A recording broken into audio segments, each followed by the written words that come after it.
Kjo është protesta jone e tretë dhe për këtë vit, dhe për fat keq nuk ka ndryshuar asgjë nga hera e kaluar. Gjendja në RTK është përkëtsuar ndërsa institucionet vazhdojnë të heshtin. Mbi 700 familje të punonjësve të RTK-s po përballen çdo ditë me probleme për mbijetesë.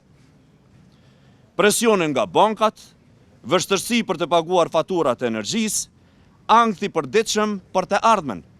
Kjo nuk është thjesht më krizë ekonomike, është krizë e identitetit. Dua të them qartë, kjo situatë mund të zgjidhet menjëherë pa asnjë vonesë me një vendim të kryeministrit në detyrë, zotit Albin Kurti. Të gjitha justifikimet të tjera për komisione apo procedura janë betejë mes partish. Mos i fusni punëtorët e RTK-s në betejë politike. Ne nuk jemi pjesë e asnjë partie. Jemi punëtorë që kërkojmë atë që na takon me ligj. Deri me sot kemi dëgjuar vetëm deklarata, por asnjë veprim konkret. Prandaj, i bëjmë thirrje publike kryeministrit në detyrë Kurti që të veprojë ashtu si herën e kaluar dhe të mundësoj zgjidhjen e menjëhershme të situatës. RTK është pronë publike, është e qytetarëve të Kosovës, jo partive politike.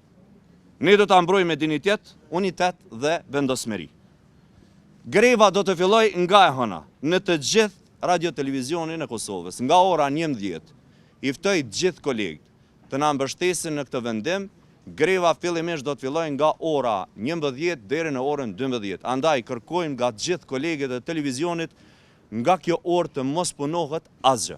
Asociacioni Gazetarëve të Kosovës edhe një herë dhe gjatë gjithë kohës qëndron në përkrahje dhe solidaritet të plotë me gjithë kolegët e radio-televizionit të Kosovës. Është për keqardhje që jemi në mesin e muajit nëntor dhe pagat e kolegëve, 700 kolegëve të radio-televizionit të Kosovës ende nuk janë ekzekutuar. Ka qenë një krizë e paralajmëruar, e pritshme dhe e gjithë përgjegjësia për këtë krizë bën në qeverinë aktuale të Kosovës, në qeverinë në largim, që njëjtë kishte rezistuar në korrik për të gjetur një zgjidhje duke insistuar në kuvendin dhe njëjtë po insiston tash për të krijuar komisione parlamentare në një kuvend që është i konstituar, por që nuk ka një qeveri të votuar në kuvend. Të nderuara media, sot kemi ardhur këtu dhe unë në emër të Zbashkut po t'rregoj se kjo sindikate ka mbështetjen e plot dhe ne mendojmë ta përcjellim situatën dhe të bëjmë edhe veprime tjera të solidaritetit, nga se në sindikatat në Kosovë, më pak ndoshta, po në sindikatat në botë solidariteti është shtyll për sindikalizmin.